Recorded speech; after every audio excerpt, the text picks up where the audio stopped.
Let's talk about the on or about date. Probably one of my favorite discussions.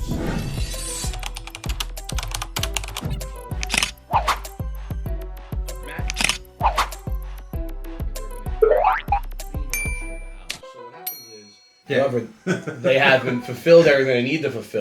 Let's talk about the on or about date.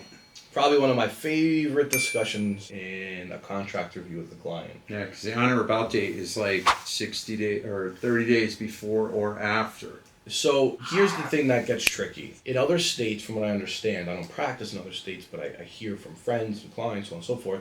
If the contract date is July 1, you close July 1, no ifs, ands, or buts. Right, they Now, will. I'm sure there's extensions and things like that, but they don't have what we have with this on or about flexible date. So here's the issue that I face, and I think we all face with the on or about dates. They're not firm dates, okay? They do allow for some wiggle room past that date to close. Now, 30 days past is not the legal standard. It's kind of like the industry standard that we all kind of work off of. But if you're in front of a judge litigating a case, you're not going to say to the judge, well, we had 30 days past that date, because that's not legal. Right. The legal standard, based on case law, is a reasonable time based on the facts and circumstances of each case. Now, that in of itself is a tad bit ambiguous, because Yeah, that's like... case A could be this date, case B could be that date. Right? So, it's one of the I don't say trouble, it's one of the areas of the contract where we typically run into problems, because, I've had clients, despite during our contract review, spending time and discussing what this means, who, if the on or about date is December 1st, they start booking their moves for December 1st. And then if the buyer's not ready to close yet, they get upset because now they've made arrangements. So I don't think I'm ever going to be the guy who can change it, right? Because I'm just one guy. But it would be nice if we had more of a definitive closing procedure in our contracts. It takes the ambiguity out. It allows people to set movers, because, you can't just call a moving company and say, hey, come tomorrow. So it's a struggle for sellers trying to predict when they're going to close, hire in movers. But the real takeaway is you have to understand that there is some flexibility in that date. And it's a mutual right? So the buyer can take some time, the seller can take some time, but don't circle that date on your calendar and say,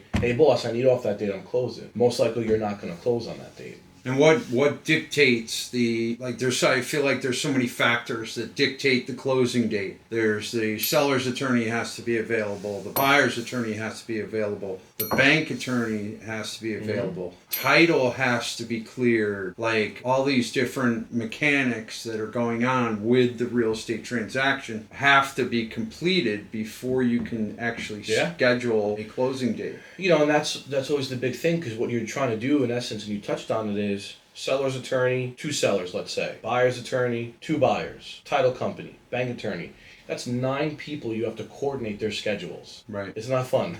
So it's people will get a clear to close from their bank and say, okay, I want to close on Friday, and they tell me this on Wednesday. And I say, I got to coordinate with 9 different people. The odds of everyone being available 2 days from now at a common time and a common place, probably not going to happen. So it's a struggle, and then especially if you're doing a buy-sell. Mm-hmm. Now, in addition to those 9 people for your one deal, you have to coordinate with everyone on the other deal. And then sometimes that seller's doing a buy-sell. So, sometimes there's 6-7 deals that are triggered by one. Right. Chain reaction. That schedule, and I've had that schedule take a couple of weeks sometimes, when you're in essence dealing with 50 different people. So, would I love there to be a definitive date and everyone understands and knows going in? Yeah, it would make my life a lot easier. Make your life, the clients, the banks. But the reality is it's a moving target, and everyone needs to be ready. Let's talk about post-possession closings. Post-possession closings. I try to avoid them like the plague if possible. Okay. Most of the issues that I personally have in real estate transactions come in the post-possession period. Now, post-possession period and the money that's held back, the seller's money that's held back, is supposed to be limited to the seller getting out of the house by a certain date. Now, when we represent sellers, we're the escrow agent, meaning we're holding money back for whatever reason, in this case because of the post-possession. I can't release that money unless the parties both say I can or a judge says I can. And all too often what happens is, although the money's held for possession, the buyer will raise a different issue. Now I can't release the money. Right. Even though the money's specifically allocated towards possession and not the leak in the kitchen. I know some attorneys that will, because it's not related to the issue of why the money's being held. I personally won't. And I think that's a comfort thing and a risk tolerance thing. I tend to be a little bit more cautious. So, I've had clients who, unfortunately, I'm actually dealing with one right now. It's funny you bring it up. We've been in escrow. I've been holding escrow for over a year. And the issue that... A year, yeah. Wow. The issue that is going on has nothing to do why the escrow was held. So the deal is closed. The deal's been People have closed for a moved. year.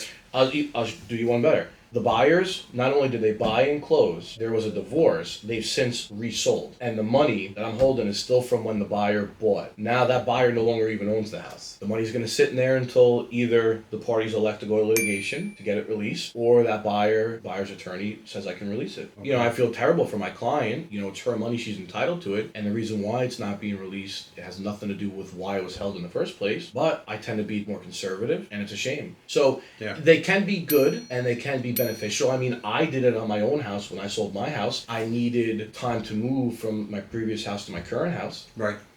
Well, I think there's a lot of sellers that need the proceeds from this house to make the purchase on that house. Plus, they want some, like, nobody wants to go into a hotel. And knock on wood, I've never had a seller had to get a hotel room during their transition to a new home. So how do you, without a post-possession, how do you navigate that? If the seller doesn't have anywhere else to go, a family member, friend, hotel, you don't have an option. Right. You know, I've closed them a lot. And 99% of the time they work out just fine. Right. But all it takes is one disrupting factor in that, and it's on shaky ground. So sometimes you can't avoid it. Sometimes you can. Right. You know, I try to recommend to clients to avoid it, not at a financial loss for them, right? My advice is, well, go get a hotel room for a month. Right. But if they say, hey, I can go stay with a friend for a couple days, you know, that's my recommendation. No, I get it too. I personally, when I did it myself, I didn't want to go to a hotel. I didn't want to go back to my parents' house or a friend's house. So I did it, and it worked out okay. And a lot of times it does. But, you know, ultimately, all I can do is share my experiences with my client, make a recommendation, but ultimately it's their decision.